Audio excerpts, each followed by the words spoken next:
Assalamualaikum warahmatullahi wabarakatuh. Waalaikumsalam warahmatullahi wabarakatuh.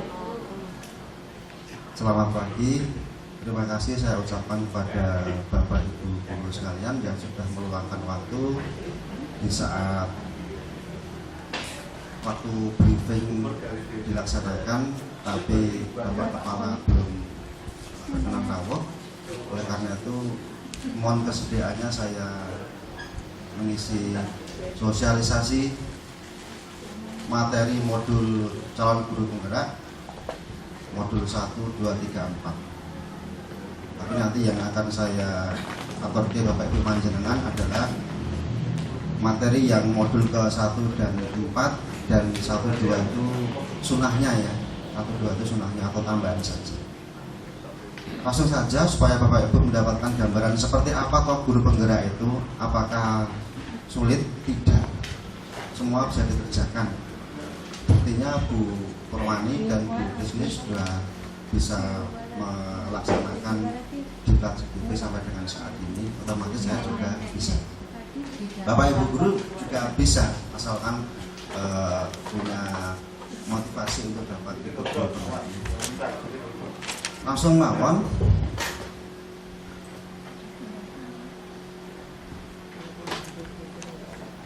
Pengambilan video yang saya laksanakan pada pagi hari ini bersama dengan Bapak Ibu guru semuanya itu adalah bentuk dari aksi nyata modul.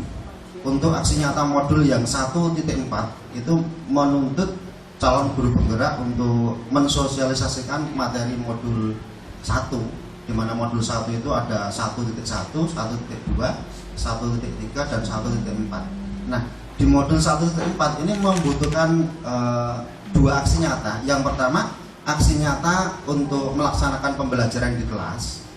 Dan aksi nyata yang kedua, ya ini Bapak Ibu, sosialisasi paket modul 1 calon guru penggerak ke teman sejawat atau Bapak Ibu guru semua.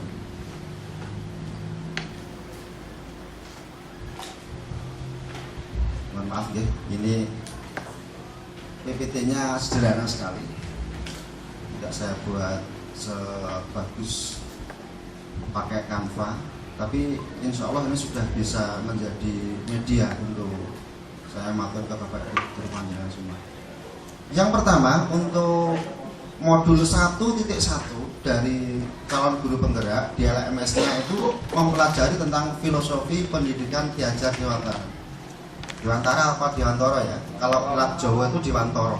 Kalau Pak secara nasional itu Ki Hajar Dewantara.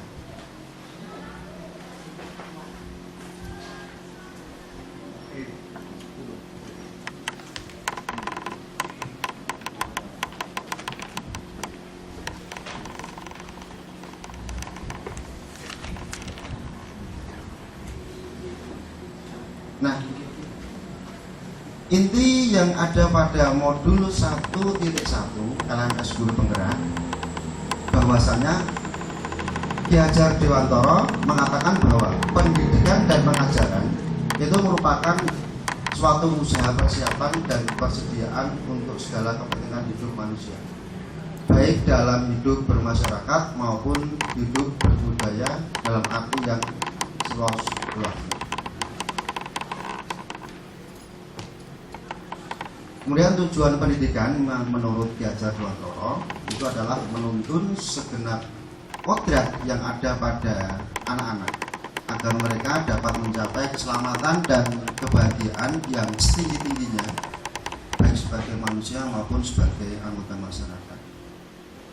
Perlu kita ketahui Bapak Ibu bahwa anak atau siswa itu sebenarnya mempunyai dua kodrat dalam pendidikannya. Apa itu? Yang pertama itu kodrat alam, dan yang kedua itu adalah kodrat zaman. Maksudnya kenapa ada kodrat alam? Dalam pendidikan dan pengajaran itu semaksimal mungkin kita implementasikan materi ajar yang kita berikan kepada peserta didik itu dapat diterapkan atau diimplementasikan atau dikaitkan dengan kehidupan sehari-hari. Dan yang kedua, kodrat zaman. Itu artinya materi pembelajaran yang kita berikan kepada peserta didik itu up to date, sebisa mungkin up to date sesuai dengan perkembangan zaman.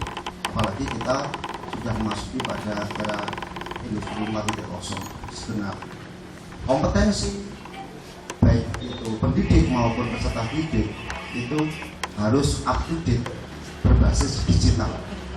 Contohnya saat ini Bapak Ibu guru membuat soal yang berbasis digital menggunakan Google Form atau Microsoft Form atau Socrative atau MS Team kalau Office 365 dan lain sebagainya. Banyak sekali aplikasi berbasis digital yang dapat Bapak Ibu gunakan untuk membuat instrumen, baik itu instrumen soal maupun materi pembelajaran.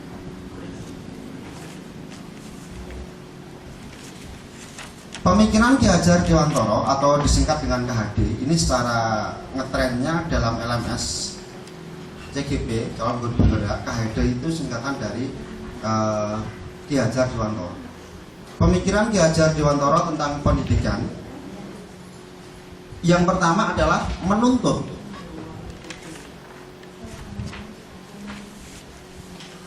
Pendidikan merupakan tempat persemaian benih-benih budaya.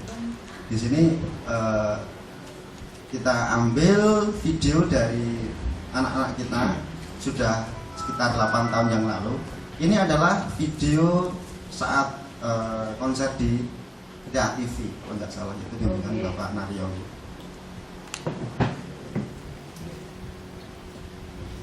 Pendidikan itu diibaratkan sebagai seorang petani yang sedang menyemai tanaman untuk menghasilkan anak yang berkualitas. Maka seorang guru yang diibaratkan seorang petani itu harus memberikan pendidikan yang berkualitas pula.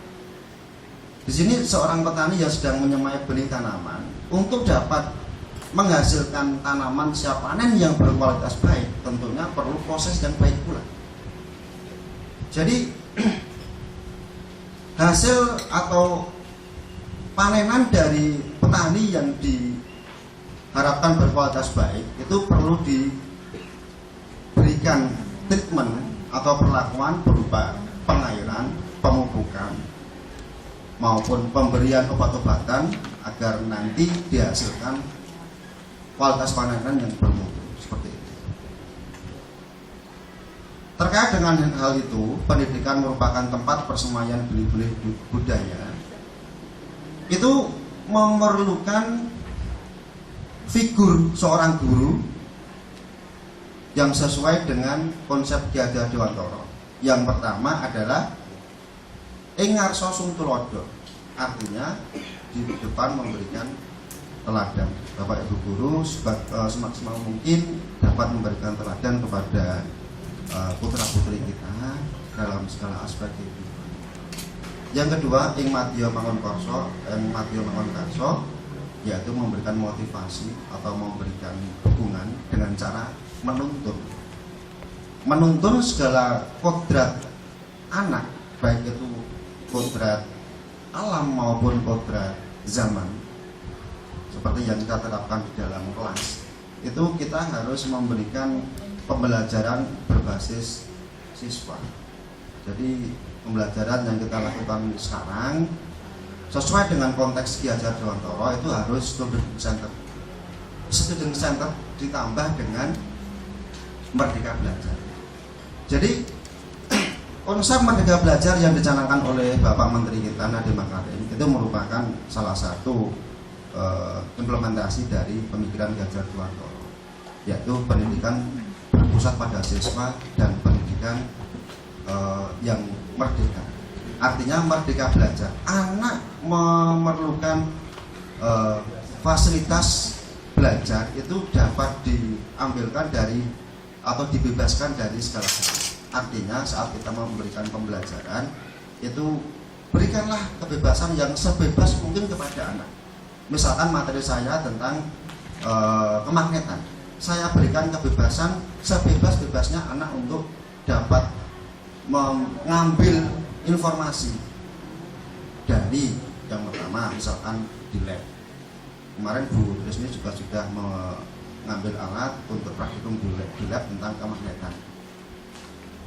Kemudian anak saya berikan kebebasan untuk dapat mengeksploitasi materi dari buku, dari internet. Makanya anak saya bawa ke lab untuk dapat mengeksploitasi dan sekaligus mengeksplorasi materi-materi yang ada di internet terkait dengan kemagnetan dan lain sebagainya. Yang ketiga, sebagai seorang guru kita harus dapat memberikan dukungan. Jadi kita memberikan dukungan kepada anak sesuai dengan prinsip merdeka belajar.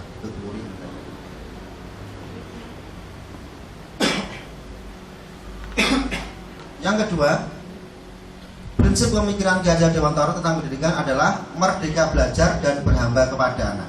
Kalau yang pertama tadi menuntun,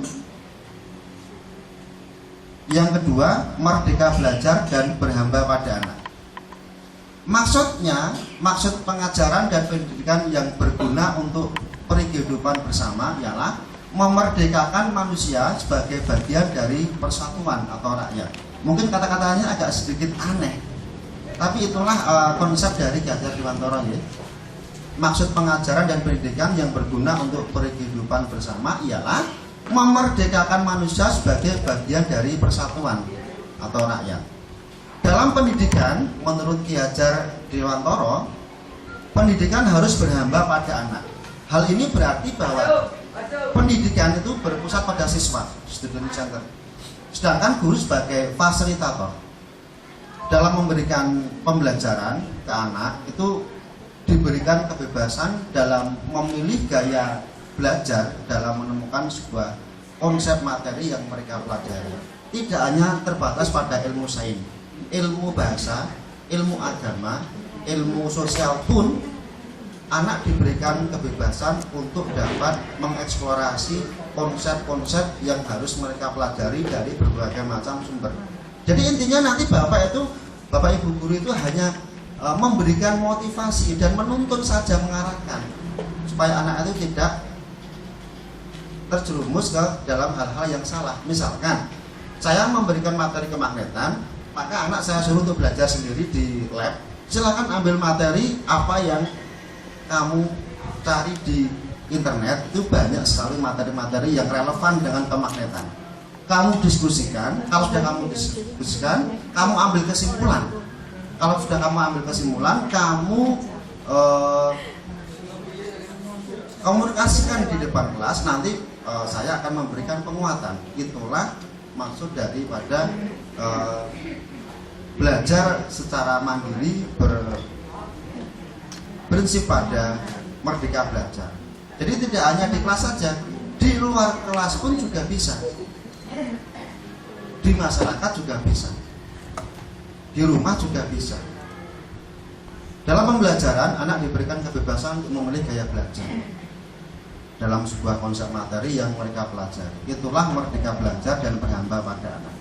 Artinya student center, anak merupakan aktor utama dalam pembelajaran, bukan guru yang sebagai aktor utama, melainkan hanya anak saja.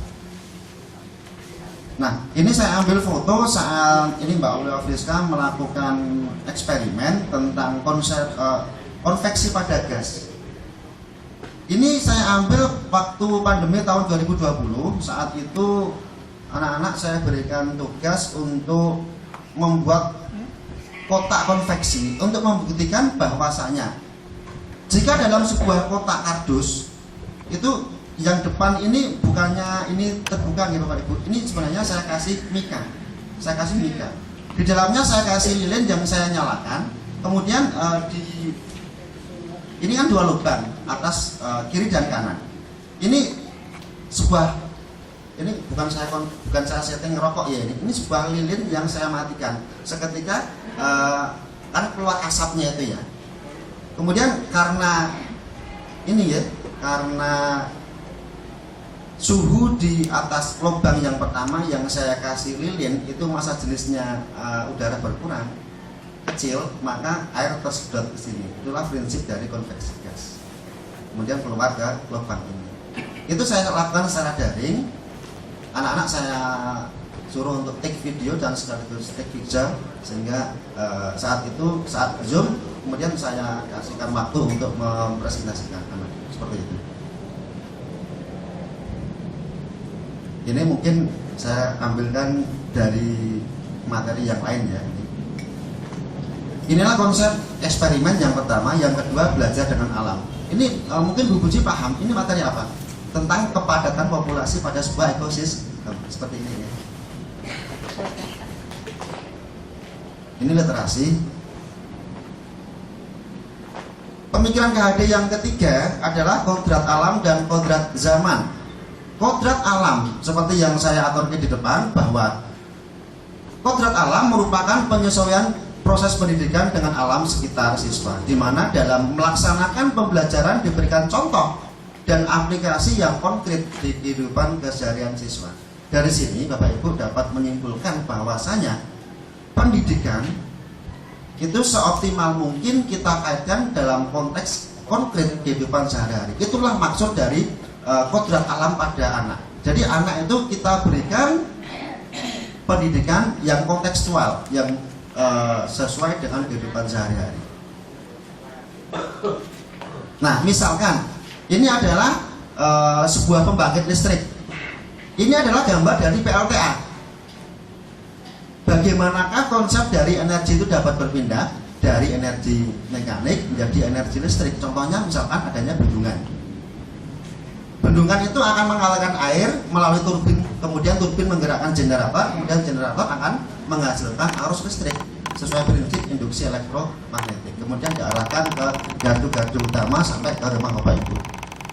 Yang kedua, kodrat zaman, seperti yang saya aturkan di depan, bahwa kodrat zaman itu merupakan penyesuaian pendidikan dengan tuntutan zaman sekarang ini.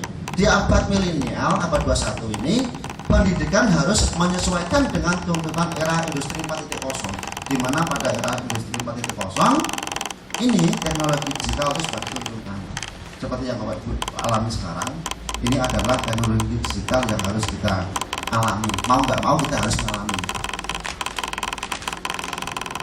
Misalkan pembuatan soal ini, kemudian kegiatan daring dengan Zoom, itu Bapak Ibu sudah mengalami. Yang keempat, konsep dari pemikiran Ki Hajar Dewantara adalah tentang budi pekerti. Nah, sebenarnya Bapak Ibu, kalau kita sedikit melihat secara sekilas lah, pengertian budi pekerti itu adalah akhlak. Itu ya, akhlak. Bagaimana anak itu berakhlak pada orang yang lebih tua, berakhlak pada orang tua, berakhlak kepada guru. Kalau sekilas kita dapat menyelami bahwa yang namanya budi pekerti, misalkan dalam konteks nyata, murid ketemu dengan Bapak Ibu guru saling, itu adalah budi pekerti yang baik. Sebenarnya konsep budi pekerti itu secara konseptual menurut Ki Hajar Dewantara bahwasanya perpaduan antara gerak, perasaan, kehendak ataupun kemauan yang menimbulkan tenaga, itu adalah budi pekerti. Kemudian Ki Hajar Dewantara juga mendeskripsikan bahwa budi pekerti itu juga dapat diartikan sebagai perpaduan antara cipta. Cipta itu adalah aspek kognitif siswa, karsa aspek sikap dari siswa, sehingga akan menciptakan karsa atau psikomotor.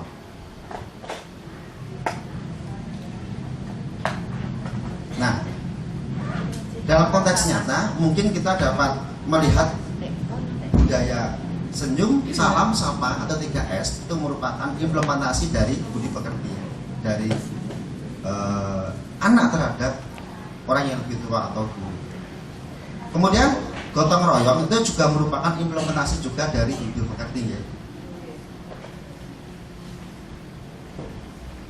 Nah, kalau yang tadi itu adalah materi 1.1 pada LMS calon guru penggerak, Bapak Ibu, izinkan sekarang saya memberikan materi yang wajib juga kepada Bapak Ibu sekalian. Saya lompati kalau yang kalau yang pertama itu 1.1, yang kedua ini adalah 1.4. Ini adalah materi terakhir dari modul 1.4 yang kita diberikan tugas untuk memberikan aksi nyata, adalah tentang budaya positif. Budaya positif, budaya itu kalau kita sekilas, budaya itu adalah suatu gamelan, tarian atau suatu nyanyian lagu daerah. Itu sekilas seperti itu. Budaya positif. Budaya positif itu artinya kebiasaan positif. Jadi secara langsung kita dapat menebak bahwa apa yang terkandung, yang tersirat di dalam kata budaya positif itu pasti kebiasaan yang baik. Pasti Bapak Ibu seperti itu, gitu. Untuk mencapai kemerdekaan atau dalam konteks pendidikan kita saat ini, untuk menciptakan murid yang merdeka, syarat utamanya harus ada disiplin yang kuat. Jadi kemerdekaan dalam pembelajaran, syarat utama adalah disiplin yang kuat. Disiplin yang kuat itu diawali dari guru, setelah guru, stakeholder yang ada di sekolah, atau semua pihak yang berkepentingan di sekolah, baik kepala sekolah, baik guru, baik TU, penjaga, semuanya masuk dalam stakeholder sekolah. Itu harus mempunyai disiplin yang kuat. Kalau stakeholder sekolah itu mempunyai disiplin yang kuat, otomatis siswa juga punya disiplin yang kuat. Ini adalah prasyarat yang harus dimiliki atau harus dicapai oleh kita sebagai seorang guru untuk dapat menjadikan budaya positif itu selalu bersemayam di dalam hati peserta didik. Saya ulangi sekali lagi, disiplin yang dimaksud adalah disiplin diri yang memotivasi, yang memiliki motivasi internal. Jadi yang namanya disiplin itu pasti kaitannya dengan motivasi internal. Jika kita tidak memiliki motivasi internal atau motivasi yang tumbuh dalam diri kita sendiri, maka kita memerlukan pihak lain untuk mendisiplinkan kita atau motivasi eksternal.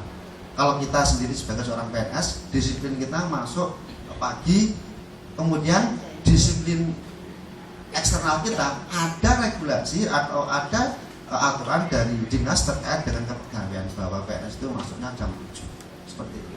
Jadi disiplin itu tumbuh dari motivasi internal. Kalau tidak bisa segera tumbuh secara internal, maka kita wajib memberikan atau diberikan motivasi secara eksternal. Demikian pula siswa. Siswa itu kalau tidak segera berdisiplin, maka kita sebagai guru, sebagai agent of change, sebagai guru penggerak, sebagai penuntun, sebagai motivator, kita harus memberikan motivasi eksternal kepada siswa kita dengan cara ngeretei, ngandani. Seperti itu. Sekarang teori motivasi. Ini masih pada budaya positif modul 1.4. Tujuan dari budaya positif adalah menanamkan motivasi pada murid menjadi orang yang mereka inginkan dan menghargai diri sendiri. Sekali lagi, tujuan dari budaya positif adalah menanamkan motivasi pada murid menjadi orang yang mereka inginkan dan menghargai diri sendiri. Nah, dari sini maka relevan juga jika saya memberikan materi bahwa tujuan motivasi yang pertama adalah untuk menghindari ketidaknyamanan atau hukuman. Misalnya, seorang anak atau murid itu mempunyai motivasi internal dengan tujuan untuk menghindari ketidaknyamanan atau hukuman. Aku tak ndang mangkat jam itu, tak ndang teko sekolah jam itu esok ben ora di tugani arah Bapak Ibu guru. Itu merupakan tujuan motivasi yang pertama adalah untuk menghindari ketidaknyamanan atau hukuman. Tujuan motivasi yang kedua untuk mendapatkan imbalan atau penghargaan dari orang lain. Misalkan, aku tak makan esok, engko Bapak Ibu guru ben niteni aku. Nah, aku iki sregep. Seperti itu. Yang ketiga, tujuan motivasi dari anak ini khusus motivasi internal ya, untuk menjadi orang yang mereka inginkan dan menghargai diri sendiri dengan nilai-nilai yang mereka percaya. Ini merupakan tujuan motivasi dalam tingkat yang tertinggi.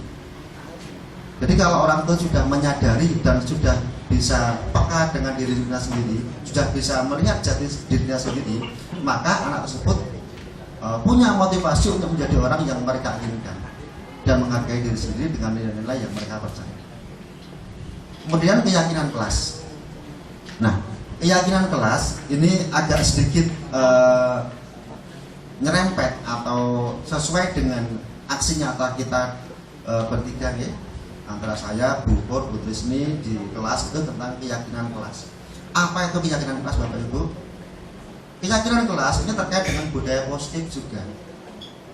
Di mana budaya positif itu memberikan kebiasaan yang telah disepakati bersama melalui sebuah kesepakatan kelas dan dijalankan dalam waktu yang lama. Keyakinan kelas ini identik dengan peraturan kelas Bapak Ibu. Namun peraturan kelas yang dibuat di sini adalah dari murid untuk murid, oleh murid. Artinya yang membuat siswa sendiri, yang melaksanakan siswa, dan yang mematuhi siswa sendiri. Jadi idealnya dalam satu semester atau paling tidak dalam sebuah pembelajaran lah, kita mengawali pembelajaran itu dalam awal semester, kita membuat keyakinan kelas atau tata tertib yang dibuat oleh siswa bersama dengan guru. Kita bentuk kelompok, satu kelompok itu membuat 2 keyakinan kelas, ada 8 kelompok, berarti ada 16 keyakinan kelas yang harus kita sepakati dan kita filter dan kita sepakati. Kalau misalkan keyakinan kelas seperti ini, misalkan masuk kelas tepat waktu, itu keyakinan kelas Bapak Ibu, yang membuat siswa, yang mematuhi siswa juga. Terus tidak makan saat pelajaran berlangsung, itu juga keyakinan kelas yang membuat siswa, yang mematuhi siswa. Kemudian keluar kelas seizin guru, itu juga yang membuat siswa, yang mematuhi siswa. Nah, ini konsep pembentukan keyakinan kelas itu lebih bersifat abstrak dan berupa pernyataan yang universal. Kemudian dibuat dalam bentuk kalimat positif, misalkan selalu memperhatikan penjelasan guru tanpa mengantuk misalkan. Yang ketiga, tidak terlalu banyak sehingga mudah diingat dan diterapkan di lingkungan kelas. Idealnya keyakinan kelas itu 8 sampai 10 saja Bapak Ibu. Itu sudah cukup untuk menjadikan keyakinan kelas itu dibuat oleh siswa dan digunakan oleh siswa. Semua wadah kelas hendaknya ikut berkontribusi dalam pembuatan keyakinan kelas lewat kegiatan curah pendapat. Seperti yang saya aturkan tadi, anak-anak membuat diskusi untuk menjadikan keyakinan kelas itu sebagai suatu hal yang harus disepakati. Bersedia meninjau kembali keyakinan kelas dari waktu ke waktu. Jadi ada semacam evaluasi keyakinan kelas setiap berkala ya. Kemudian materi berikutnya tentang pemenuhan kebutuhan dasar Bapak Ibu. Ini masih pada materi 1-4. Bahwasanya seluruh tindakan manusia itu memiliki tujuan tertentu. Semua yang kita lakukan itu adalah usaha terbaik kita untuk mendapatkan kebutuhan dasar apa yang kita inginkan. Jadi pemenuhan kebutuhan dasar itu juga merupakan materi dari JGP yang harus dikuasai oleh calon guru penggerak.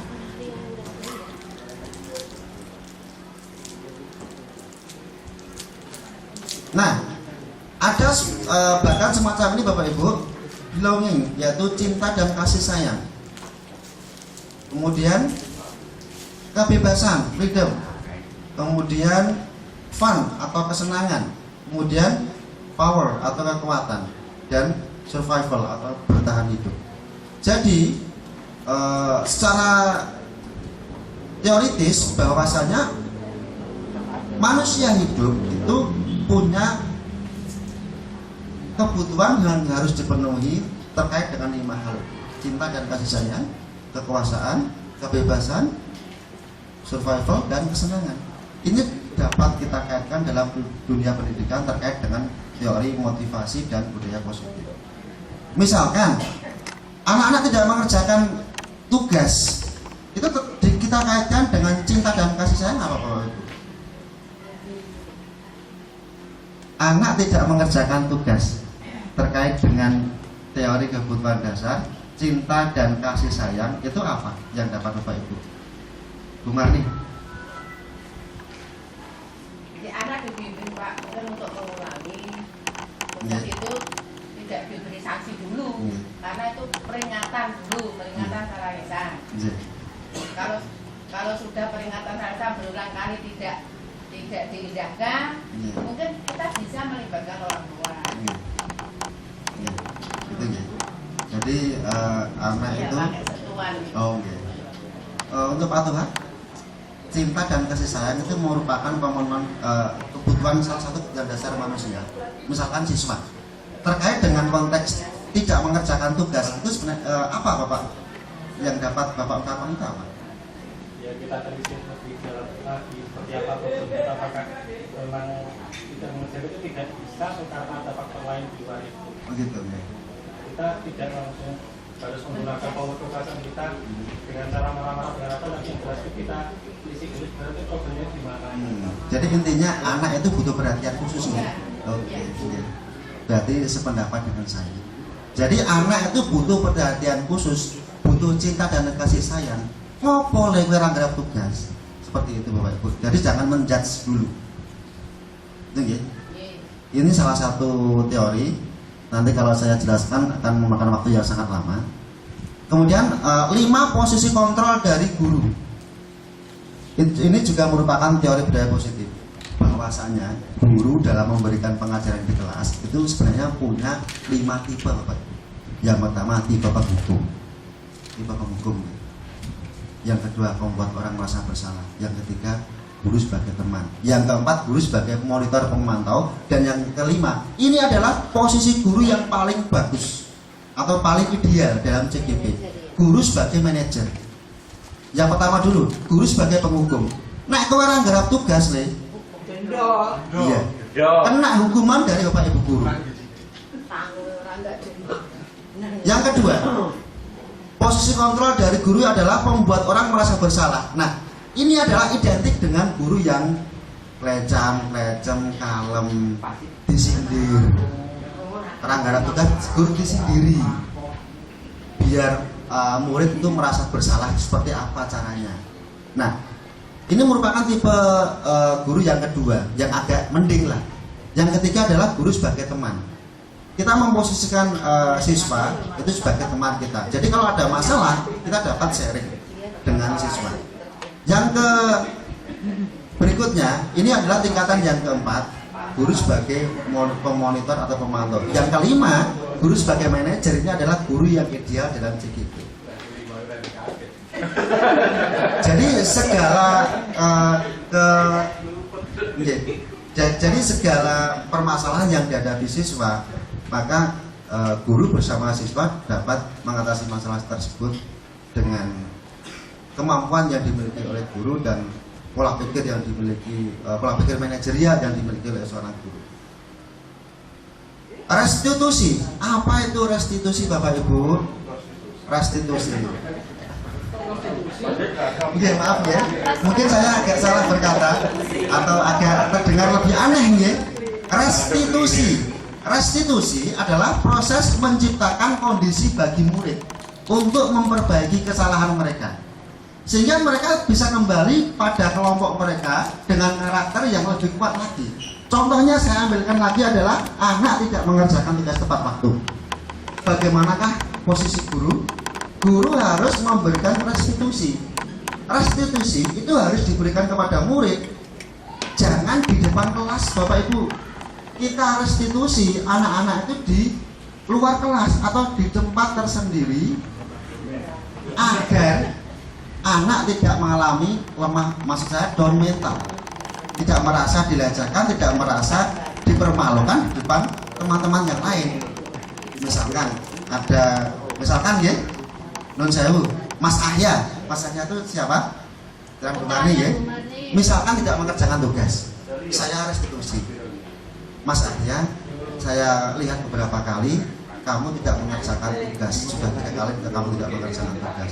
Kira-kira itu benar nggak info itu? Benar Pak. Nah, sebenarnya Mas Ahya yang namanya tidak mengerjakan tugas itu sesuatu yang lazim terjadi di kalangan siswa. Kamu harus menyadari bahwa tidak mengerjakan tugas itu merupakan sesuatu yang salah. Bahwa siswa tugasnya itu belajar dan mengerjakan tugas. Itu harus kamu hayati, harus kamu pikirkan ulang masalah. Sehingga dengan berbagai kata-kata yang saya ulangi yang tertanam di dalam hati Mas Ahya, kemudian Mas Ahya berubah. Maksudnya berubah itu berubah pola pikirnya sehingga mau mengerjakan tugas lagi. Seperti itulah konsep restitusi. Jadi menciptakan kondisi murid untuk memperbaiki kesalahan mereka sehingga mereka akan bisa kembali pada kelompok mereka dengan karakter yang lebih kuat. Ciri restitusi adalah Restitusi itu bukan untuk menebus kesalahan, namun untuk belajar dari kesalahan serta memperbaiki hubungan. Restitusi bukanlah tawaran. Nah, restitusi adalah tawaran maksud saya, bukan paksaan, serta menuntun untuk melihat ke dalam diri. Restitusi diri itu mencari kebutuhan dasar yang mendasari tindakan serta merupakan cara yang paling baik. Jadi cara yang terbaik dalam mencari kebutuhan dasar yang mendasari tindakan selanjutnya itu adalah restitusi. Restitusi itu fokus pada karakter, bukan tindakan dan menguatkan. Ya. Jadi restitusi itu fokusnya pada karakter siswa, bukan tindakan, namun menguatkan. Yang kelima, restitusi itu fokus pada solusi. Jadi setiap guru memberikan restitusi, misalkan anak tidak mengerjakan tugas, itu pasti memberikan solusi dan mengembalikan murid yang berbuat salah pada kelompoknya lagi. Artinya kita ambil satu murid, kita kasih pejangan, kemudian kita kembalikan lagi ke komunitas atau ke kelompoknya di kelasnya. Dalam melakukan restitusi dapat dilakukan dengan 3 tahapan yang disebut dengan restitution triangle atau segitiga restitusi. Apa itu restitution triangle atau segitiga restitusi? Seperti ini Bapak Ibu. Misalkan anak tidak mengerjakan tugas, maka kita menanyakan dulu. Ini adalah langkah yang pertama. Langkah yang pertama adalah menanyakan keyakinan. Misalkan, kamu kenapa tidak mengerjakan tugas? Apakah kamu lupa dengan keyakinan kelas kamu? Keyakinan kelas kamu apa? Keyakinan kelas saya mengerjakan tugas tepat waktu, Pak. Seperti itu. Terus menstabilkan identitas. Menstabilkan identitas itu, misalkan saya bilang ke anak tersebut, sebenarnya dalam mengerjakan tugas itu tidak hanya kamu saja, Mas. Banyak orang atau teman kamu yang tidak mengerjakan tugas. Lantas adakah cara yang lebih efektif atau adakah solusi agar kamu dapat mengerjakan tugas? Jadi anak kita tawari solusi, Bapak Ibu. Kita tawari solusi. Itulah restitusi. Kira-kira apa yang akan kamu lakukan ke depan sehingga kamu bisa mengerjakan tugas? Saya akan bangun lebih pagi, Pak, untuk mengerjakan tugas. Itulah solusinya. Kemudian anak kita kembalikan ke kelas. Seperti itu. Nah, Bapak Ibu, ini adalah video YouTube yang mana ini dapat memberikan sedikit gambaran konsep bahwa restitusi itu sebenarnya kayak gini.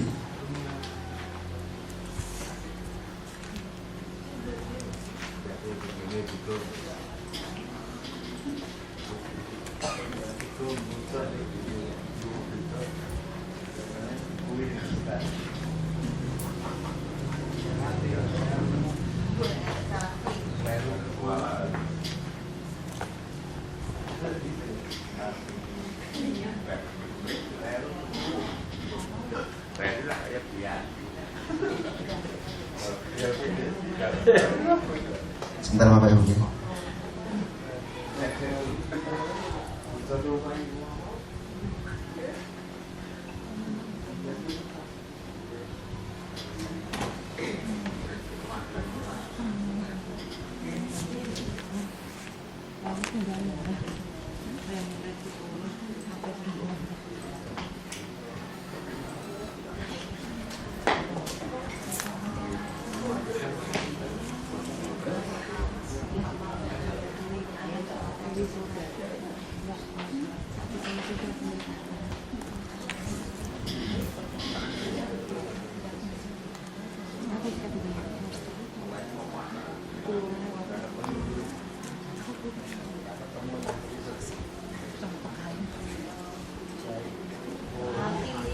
Nah ini Bapak Ibu, ini adalah konsep restitusi yang sudah saya unggah ke dalam YouTube seperti ini gitu.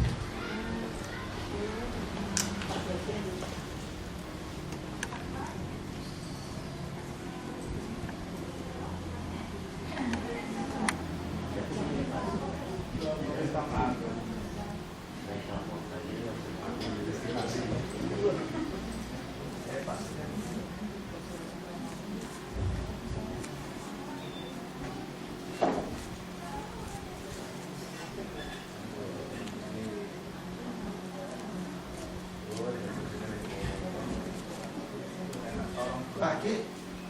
Minta tolong.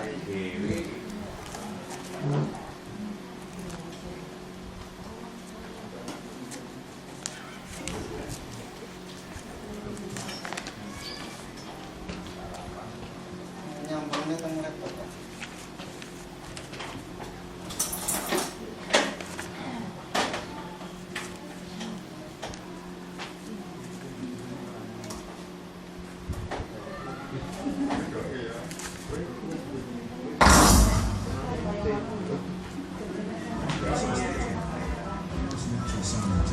Saya ulaskan I'm Joe, and I'm one of the 30 AI license registrations. You listen to this video and tell me how to make it. ini Bapak Ibu.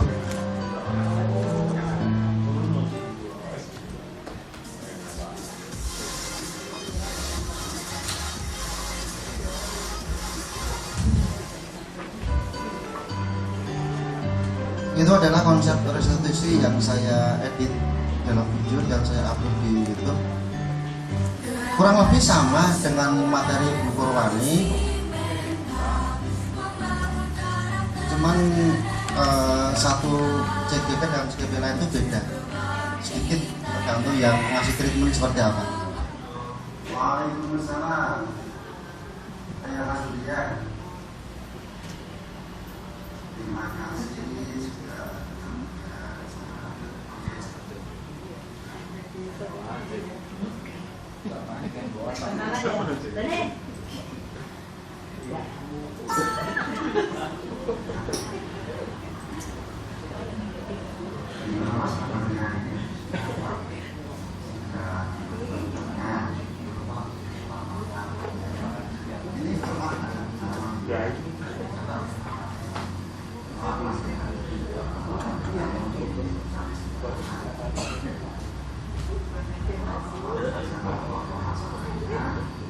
berarti kan kamu sudah 3 kali tidak melaksanakan tugas. Walaupun sudah dilakukan maksimal waktu melaksanakan. Karena akan saya tugas.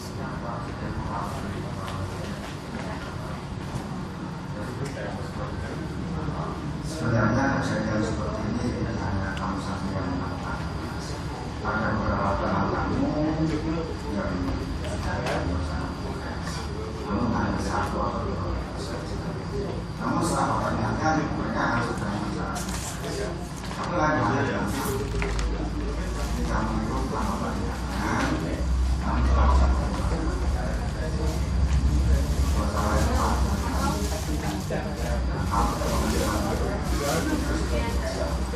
Nah ini Bapak Ibu, kamu tidak mengerjakan tugas itu tidak sepenuhnya salah. Itu suatu hal yang wajar. Selanjutnya bagaimanakah langkah kamu selanjutnya untuk bisa mengerjakan tugas? Seperti itulah konsep dari restitusi ya Bapak Ibu ya.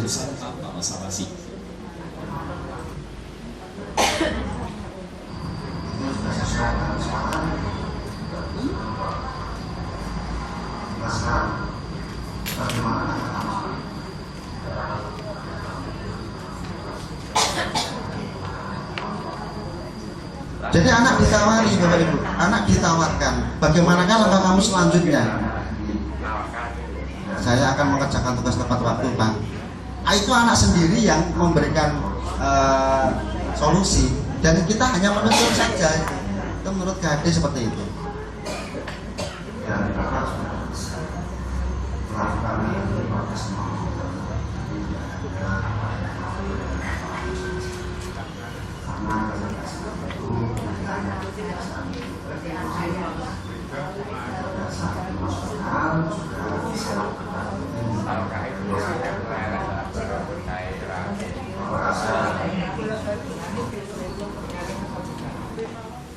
Assalamualaikum warahmatullahi wabarakatuh.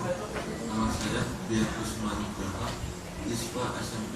Itu mungkin nggak jelas suaranya Bapak Ibu yang tadi karena memang keterbatasan alat ya. Dilakukan bersama pelaku sangat menarik sekali.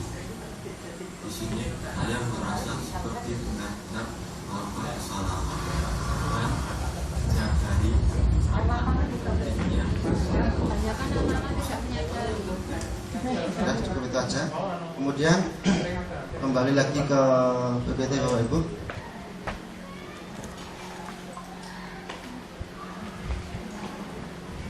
Nah, ini adalah sedikit tambahan materi di modul 1.2. Kalau yang saya aturkan tadi adalah modul 1.1 dan modul 1.4. Sekarang modul 1.2 saya singgung Bapak Ibu tentang nilai dan peran guru penggerak. Yang Bapak Ibu kersani, ini adalah peran guru penggerak. Yang pertama adalah menggerakkan komunitas praktisi. Yang kedua, menjadi coach bagi guru lain. Yang ketiga, mendorong kolaborasi kerjasama antar guru. Yang keempat, mewujudkan kepemimpinan pada murid. Dan yang kelima, menjadi pemimpin pembelajaran. Dalam arti menjadi pemimpin pembelajaran itu adalah kita dapat melaksanakan nilai-nilai guru penggerak itu agar bisa menjadikan murid itu sebagai seorang siswa yang benar-benar mempunyai karakter dan berbudi pekerti. Yang kedua, nilai guru penggerak itu kalau saya singkat dan saya ngapalnya itu gampang Bapak Ibu.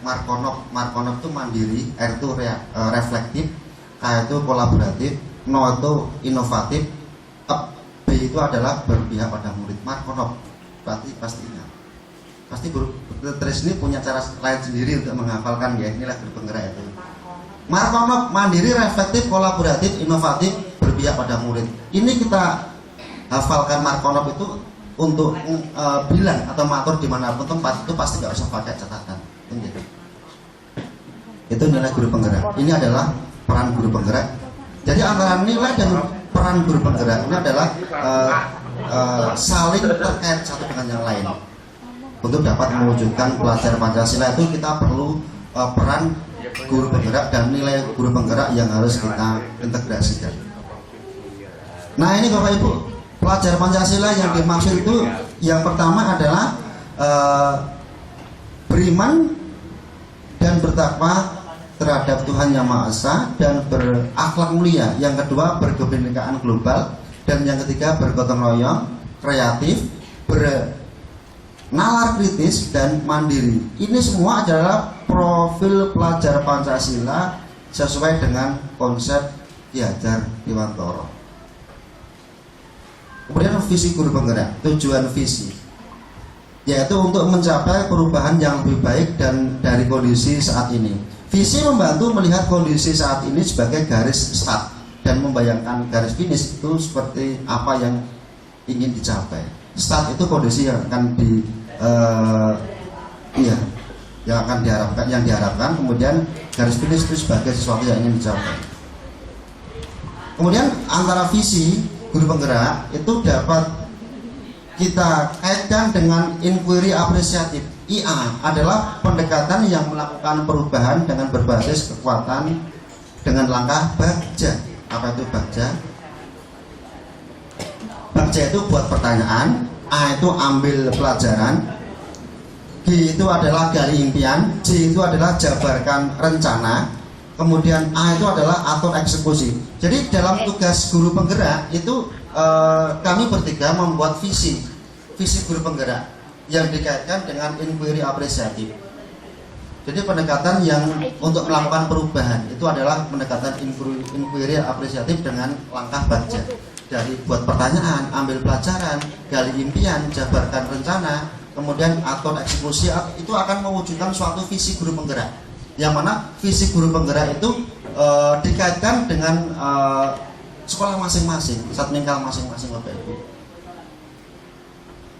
Seperti yang ada di YouTube ini, mohon maaf saya aturkan sedikit YouTube dari saya lagi. Ini merupakan karya dari CGP. Which makes accomplishing your work goals easier than ever before.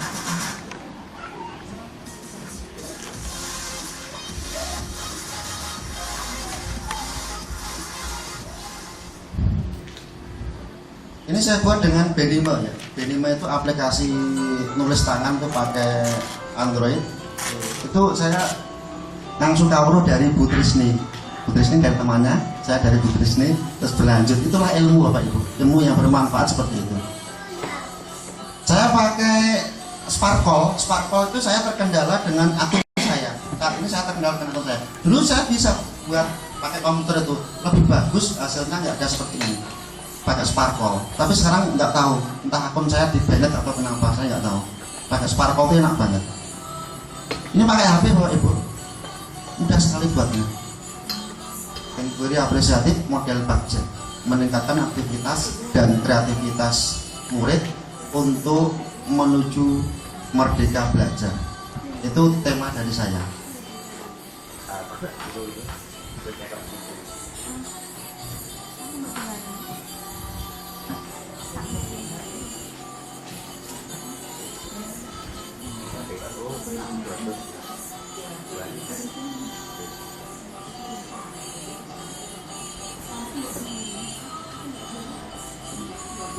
Nah, ini saya kasih foto saya sendiri untuk menutupi itu benimenya itu.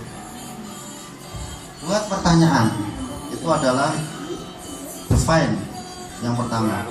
Bagaimana cara meningkatkan aktivitas dan kreativitas pada murid? A. Menyusun pembelajaran dengan model problem based learning (PBL) atau PBL (Project Based Learning), di mana model pembelajaran ini merupakan model pembelajaran yang berpusat pada murid dengan kegiatan murid melakukan sebuah riset untuk menemukan konsep materi yang dipelajari. Yang B itu.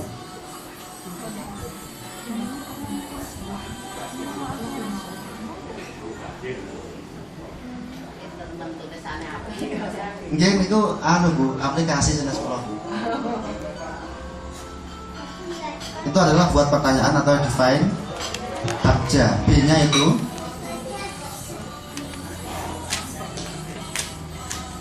yang kedua, hal apa yang dapat membuat aktivitas dan kreativitas murid dapat berkembang? Itu adalah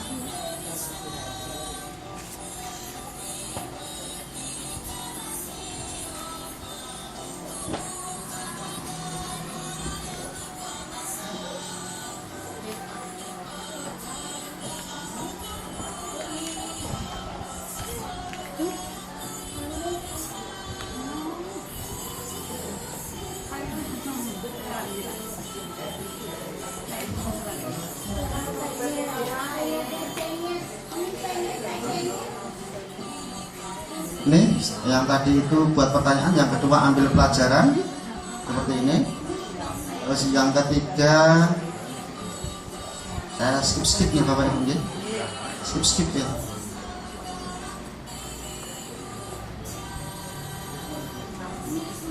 Bagja yang kedua, yang ketiga gali mimpi atau dream. Hal positif apa yang terjadi di masa depan dengan memiliki aktivitas yang dapat menyusun pembelajaran yang dengan hal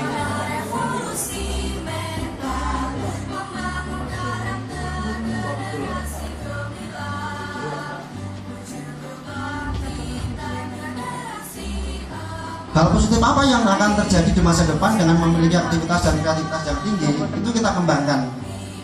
Menyusun pembelajaran dengan diskusi dan tanya jawab serta mendorong murid untuk menghasilkan karya inovasi. Dengan kegiatan ini maka murid akan terlatih untuk lebih aktif mengemukakan gagasan yang dimiliki serta lebih kreatif dalam membuat karya, sehingga tidak menutup kemungkinan suatu saat nanti murid akan membuat inovasi yang spektakuler. Dengan keaktifan dan kreativitas ini juga maka murid akan mampu menghadapi tuntutan zaman di era industri 4.0. Dari impian seperti ini, kemudian jabarkan rencana seperti ini.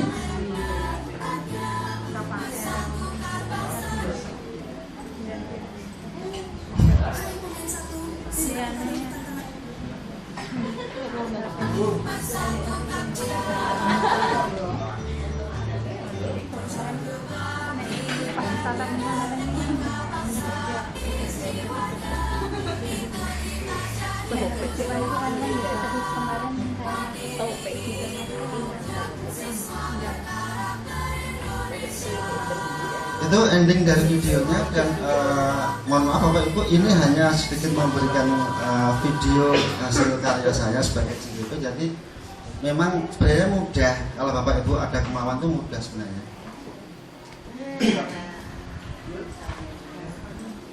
Nah ini ya, dengan berakhirnya slide yang terakhir ini berakhir pula sosialisasi saya sebagai calon guru penggerak. Mohon doa restunya Bapak Ibu agar saya bertiga bisa menjalani pelatihan di tingkat guru penggerak sampai dengan Juli nanti dengan aman, selamat, menghasilkan hasil yang sangat optimal yang kita harapkan nanti. Amin. Sekian, ada kurangnya saya pribadi sebagai narasumber mohon maaf yang besar-besarnya. Bila tertinggal saya, wassalamualaikum warahmatullahi wabarakatuh.